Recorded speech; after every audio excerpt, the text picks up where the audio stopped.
विधाता सकळ जनांचा भाग्य विधाता पार्वतीच्या तुवारा हो पार्वतीच्या तुवारा मरीला शिव शंभो शंकरा मरीला शिव शंभो शंकरा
आपलं आगमन कसं बरं झालं? नारायण नारायण. प्रणाम भोलेनाथा. प्रणाम पिताजी. प्रणाम स्त्रियांनी. नारायण नारायण. आज आम्ही चकित झालो बरं, कारण तिन्ही देवांचे एकत्रित दर्शन. धन्य झालो आम्ही, धन्य झालो. नारायण नारायण. नारदा, आज आपलं हिमालय येण्याचं प्रयोजन काय बरं असावं? नारायण नारायण. प्रभू प्रभू असे बोलून तुम्ही आम्हाला लज्जित करतात. तुम्ही तर साऱ्या विश्वात आहात. नारायण नारायण. आणि सारे विश्व आपल्याला ज्ञात आहे बरं. तरी सुद्धा मी जे काय पाहिलं ते तुम्हाला कथित करतो बरं. नारायण नारायण. तो गजासूर आपल्या नामाचा जप करत आहे आणि आपण मात्र वार्तालापामध्ये सांगा. नारायण नारायण. तुझे पहिलं सत्य आहे, परंतु कोणतीही साधना अदब प्रयत्नानंतर प्राप्त होते. पुत्र नारायण, श्री हरिश्च म्हणणारी योग्य आहे. त्याची साधना करण्याची क्षमता पाहूनच त्याला वरदान दिलं जातं आणि ती वेळ आता अगदी जवळ आली आहे. ओम नमः शिवाय. ओम नमः शिवाय. ओम नमः शिवाय. ओम नमः शिवाय. हे भक्ता, कोण आहेस तू? गजासूर म्हणतात मला. हे गजासुरा, एवढी अथक प्रार्थना का बरं करत आहे? ऊन वारा पाऊस याची भान न ठेवता तू अहोरात्र ही प्रार्थना करतो आहेस. काय बरं हेतू आहे आपला? हे स्वामी, मला असा आशीर्वाद द्या की आम्ही स्वामी राज्य करावे, स्वर्ग लोकांची राज्य करावे आणि माझा पराभव अशा व्यक्तीपासून व्हावा की ती माझ्यासारखी चित्तारी असावी. अशा वरदान मला द्या. हे गजासुरा, तुझ्या मनोकामना नक्कीच पूर्ण होती, परंतु एक मात्र लक्षात ठेव, माझ्या योग साधनेनं आपण पुन्हा साजीवंत झाला आणि आज वर सुद्धा आम्हीच देत आहोत. आणि या जर वराचा दुरुपयोग झाला तर आपला पराभव हा निश्चित असेल. हे मात्र ध्यानात असू द्या. तथास्तु.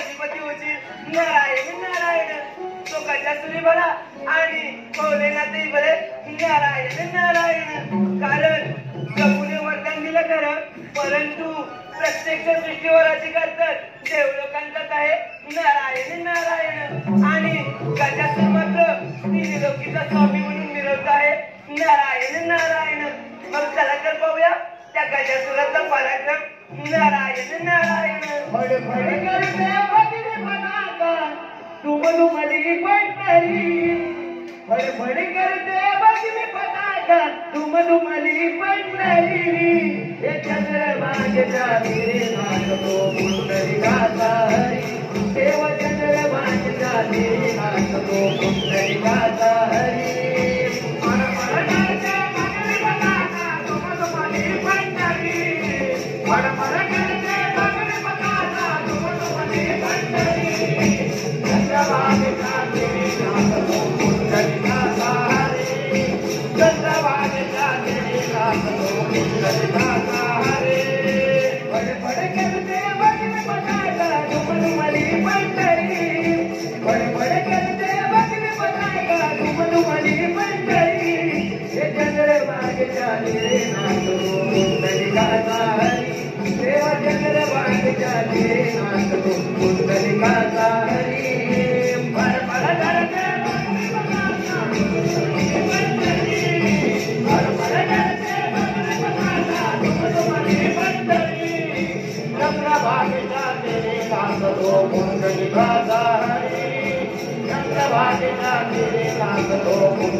तुझा आनंद पाहून मला जर असं आवडलंच नाही नारायण नारायण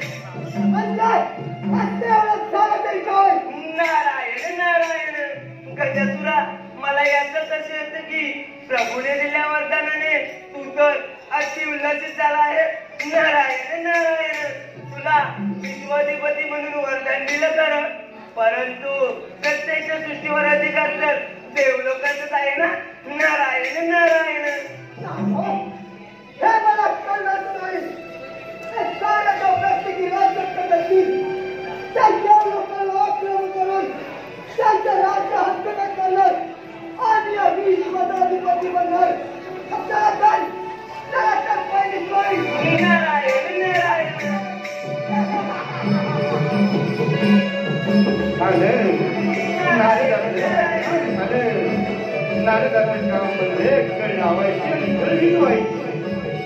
नारदानं त्या गजासुराच्या मनामध्ये त्याला सांगितलं की सारे देव या सृष्टीवर राज्य करत आहे गजासुर या बातमीनं क्रोधमय झाला आणि पहिली स्वारी करायला ब्रह्म आणि विष्णू यांच्यावर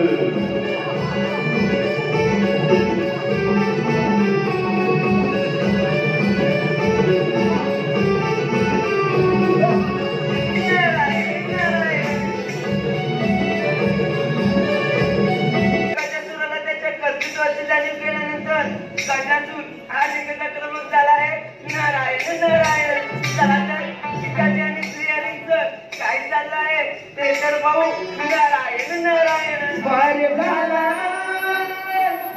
पार झाला पृथ्वीला रे पृथ्वीला केली शरण भगवंता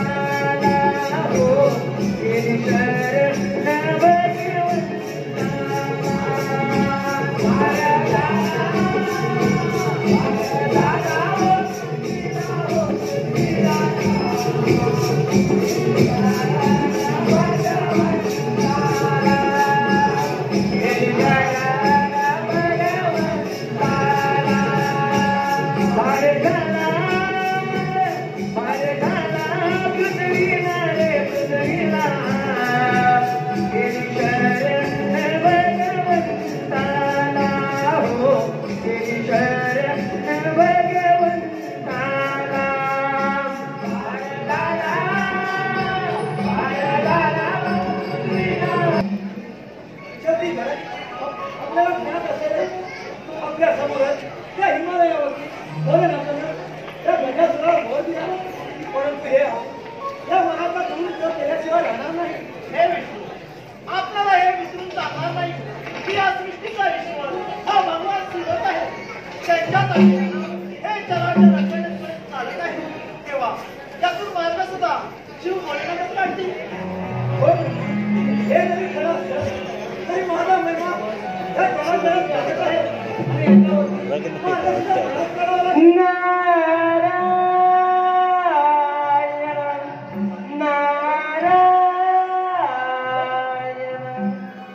माझिया बोबडिया बोला, माझिया बोबडिया बोला, माझिया बोबडिया बोला, माझिया बोबडिया बोला, माझिया बोबडिया बोला, माझिया बोबडिया बोला, माझिया बोबडिया बोला, माझिया बोबडिया बोला. चिंत द्यावे हा विठ्ठला, चिंत द्यावे हा विठ्ठला, विठ्ठला विठ्ठला विठ्ठला, माझिया बोबडिया बोला, माझिया बोबडिया बोला, माझिया बोबडिया बोला, माझिया बोबडिया बोला, माझिया बोबडिया बोला,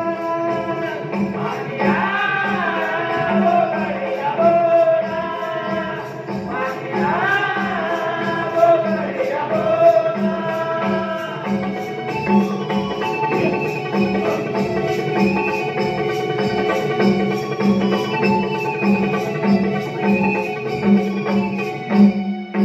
नारायण नारायण यावे पुत्र नारद. नारायण नारायण. पिताजी श्रीहरी, आपण कोणत्या संकटावरील मार्ग शोधण्यात सज्ज आहात, परंतु तो गजासूर मात्र प्रभूच्या वराने उन्मत्त होऊन एवढ आपल्याकडे आला सुद्धा. नारायण नारायण. शेवटी घडायचं ते ठरलं. नारद, आपण त्याची मुळी चिंता करू नका. पुत्र, जळवळीत विचार न करणारे, पापाचा त्याग करणारे आणि परंपरासाठी प्राण देणारे, ज्याच्या पदरी अनंत जन्माचे पुण्य आहे, अशा लोकांना ब्रह्मलोक प्राप्त होतो आणि याउलट नरकवास प्राप्त होतो. तेव्हा पाहूया गजासूर काय करतो ते. नारायण नारायण.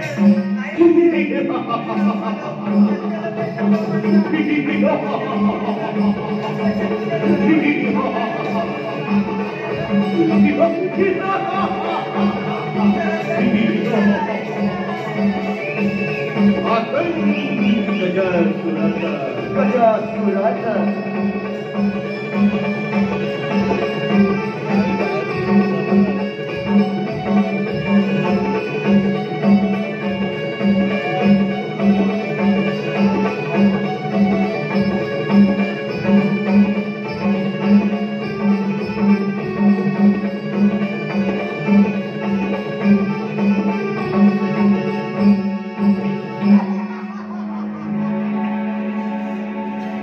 त्याशिवाय मला वाचायला दिलं आहे. ही वाचण्याची म्हणून त्या गजासुरानं त्रैलोक्य चमत्कार मागवायचे करून त्यातच त्या गजासुराच्या मनामध्ये आणि हे ऐकून गजासुर क्रोधामय झाला. पहिली स्वारी केली ती ब्रह्म आणि विष्णू यांच्यावर. विष्णू आणि गजासुर यांच्यामध्ये चाललेलं हे युद्ध.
हे कमांडरचं कप्पीत का होत आहे?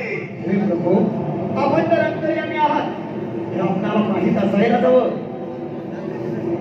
हे नंदी, हे विश्वाचं का कप्पीत होत आहे?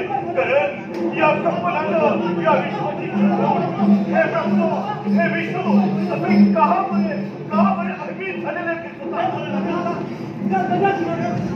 काय केलं गजासुरानं त्या?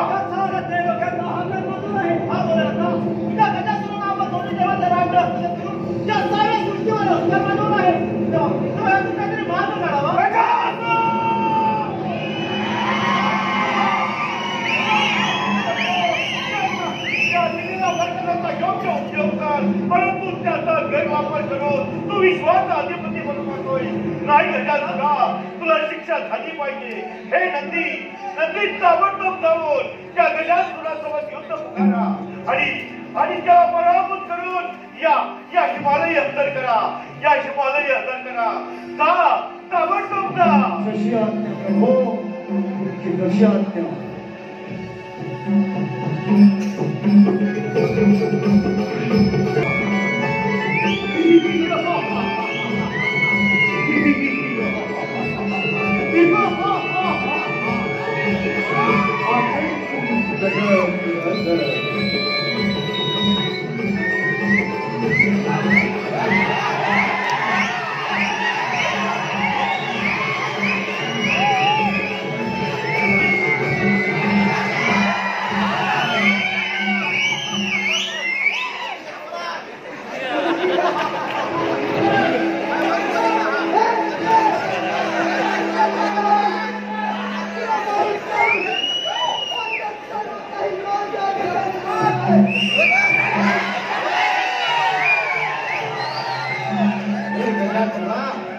तुला दिलेल्या वर्तनाचा फार घरगत झालाय वाटतं. हे तुला माझ्या शक्तीचा अनुभव नाही वाटतं. तुला युद्धामध्ये पराभूत करून भगवान शिव शंभूने हिमालय घेऊन येण्याचा आदेश केलाय मला. त्यासाठी तुझ्या सोबत युद्ध करण्यासाठी आलोय.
सोबत चालू आहे, परंतु अद्याप कादंबरी सीमा दिसणार.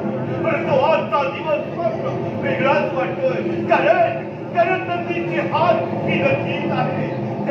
त्या गजासुराच्या शिरावर आपण तिन्ही देवांचे आशीर्वाद आहे आणि त्यामुळं तो गजासुर हात पत्करला. आज हे ब्रह्मांड असं कंपित होत आहे. त्याच्यावर काही हा ब्रह्म, हा विष्णू, हे ब्रह्मांड कंपित होतंय, तर या ब्रह्मांडाची, या विश्वाची नक्की शक्ल उडणार. तेव्हा त्या गजासुराला या आतंकापासून रोखलं पाहिजे, त्वरित रोखलं पाहिजे. परंतु आपण आपली शक्ती उगाचच वाया घालवतात. आपल्याला त्यावेळी गजासुराला आपण वरदान दिलं, त्यावेळी त्या गजासुरानं आपल्याकडे काय मागितलं होतं? कारण त्याचा पराभव त्याच्यासारख्या दिसणाऱ्या व्यक्तीबरोबर होता आणि म्हणून आता ती व्यक्ती म्हणजे आपला पुत्र बाल गजानन आहे. हा ब्रह्म, विष्णू, ब्रह्म खरोखर आपलं म्हणणे योग्य आहे. कारण त्याच एका चुकीमुळं गजासुराला पराभव करू शकतो. आणि तेव्हा हे ब्रह्म, हे विष्णू, ताबडतोब आपण त्या गजाननाचं नमन करा आणि हिमालयी बोलवून घ्या. माझे आळवी तो देवा लंबोदरा या विघ्नेश्वरा विघ्नेश्वरा